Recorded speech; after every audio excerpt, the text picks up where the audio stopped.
Hey, it's Ryan. Thank you for watching. I appreciate you being here. Today, I want to talk about something I get a lot of questions about, and that is Sony cameras and which one you should possibly get.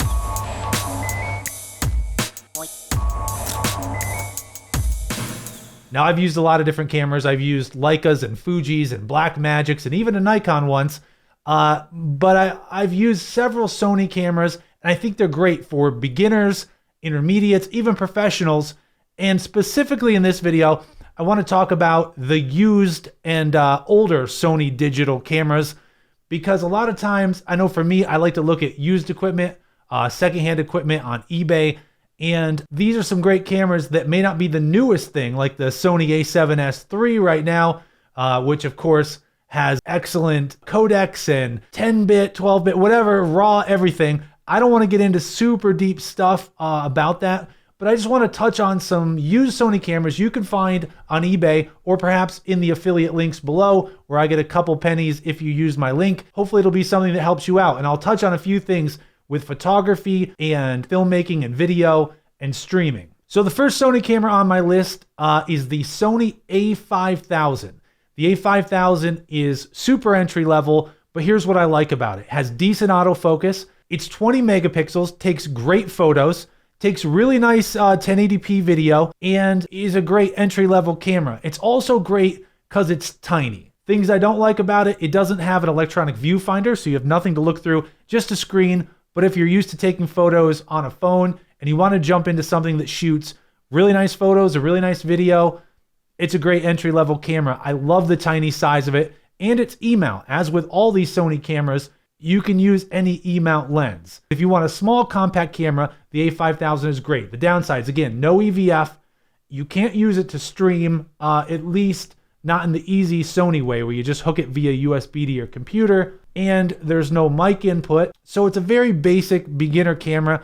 I would still like one. If I could get my hands on a really cheap one, I would get it just for the small size, just a great compact Sony. Number 2 on the list, the Sony A5100. This, as you can imagine, is a step up from the A5000. Similar specs, takes great photos, also takes even better HD video, 1080p video, beautiful codec in it for 1080p video. When it first came out, I know a lot of people chose that over the A5000 and even over the A6000, which I'll talk about in a minute, for these reasons. The A5100 shoots great video. It also shoots great photos. And you can use it as a webcam with Sony's imaging app. So you can connect it. You don't need a capture card and all that. You can connect it right to your USB. If you haven't seen my video on how you use a Sony camera as a USB webcam, look up that video. I'll link it up here. Super easy to do. So if you're streaming and you like to shoot some video and some photos, the Sony A5100 is excellent. Again, it doesn't have an EVF, so you can't look through it. You just look at the screen, but a really nice camera, and the screen flips up, which Sony didn't do a lot in the olden days. Speaking of which, the next camera I recommend as a used, older Sony digital camera, the Sony A6000. I had this camera. I really liked it. This was kind of the flagship APS-C Sony back in the day, which is of their smaller cameras. This was kind of the cream of the crop in like 5 years ago. It has an EVF, so you can look through, take pictures.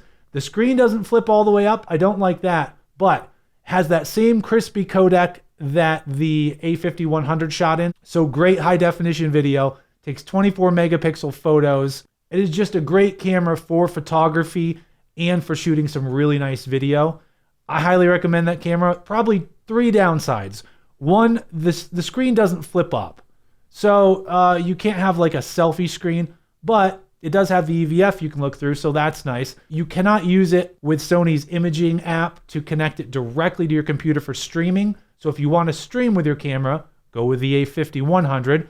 But if you want just nice photo, nice videos, an EVF, it's a great camera. One more downside, no mic jack on that one either. The final APS-C I will mention, and this one is very similar to the A6000, is the Sony A6300. Looks almost exactly the same as the A6000, but they added the mic jack so you can have an external mic, which is really nice. And they added 4K video on the A6300. You can also use the A6300 to stream directly to your computer. Now, again, you could go HDMI out to a capture card if you're familiar with all that. But if you want to plug the camera right in as a webcam, the A6300 will do it. The A5100 will do it. Those are the only two I've mentioned so far that'll do that. I want to mention a few more really nice Sony cameras that you can get used now fairly cheap. If you want to jump to the full frame market, which means basically the sensor in it is the same size as a 35mm film sensor, basically, so you can use old lenses, adapt them, and a 35mm lens has a 35mm field of view equivalent. So the Sony A7 is still a great camera. I think it's overlooked a lot of times because people like the newest and the greatest things that are out.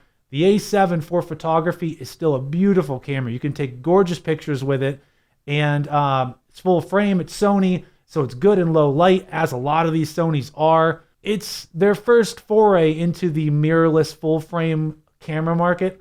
So no 4K video. You can't use it really to stream unless you go out to a capture card again.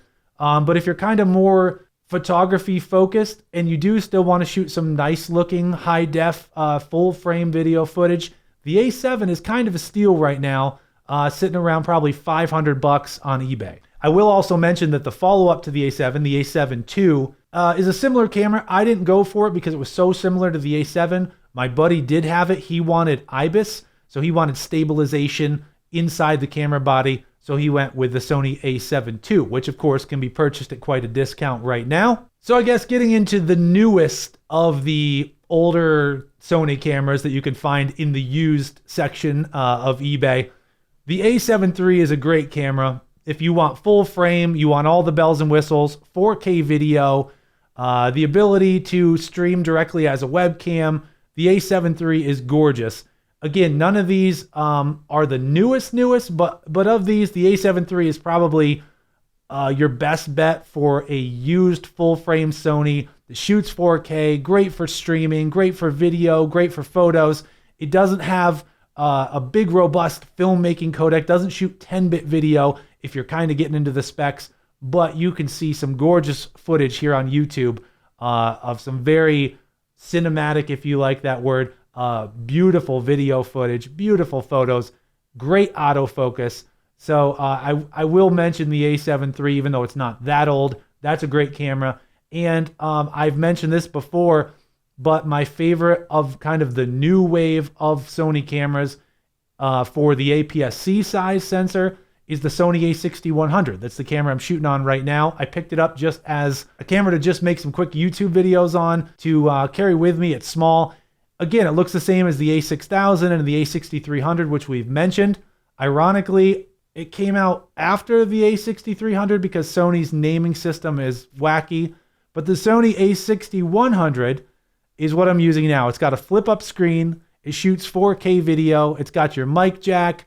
It can be connected directly to your computer as a webcam. It kind of has all the bells and whistles. And it's not that old. It came out last year, but it's their entry-level camera. And as an entry-level camera, it's fantastic. It shoots beautiful 4K, great photos, the webcam ability with the Sony imaging app, and great autofocus, a flip-up screen so you can see yourself. It's a great Sony camera and their entry-level camera right now. So you can get a decent price on that, although not as cheap as some of these others. Even probably if you want to go full frame, you can still get the Sony A7 cheaper than you can get this camera. So I wanted to mention a few because often I get questions about the Sony cameras and I happen to know a little bit about them. So if you have more questions, you can ask them in the comments. If I find some links where you can get the camera at a decent price, I'll put them down in the affiliate links. Again, that helps me a little bit. And I hope this helped you out a little bit by sorting out some of the older Sony cameras. That'll be a good video to make. So if you have more questions, again, leave them in the comments. I'll try to get back to you. And hopefully that helped you sort out the Sonys a little bit. Good luck finding something to use. Just make great stuff and be creative. Thanks for hanging out with me, Ryan, as always, and I'll talk to you real soon. I'll see ya.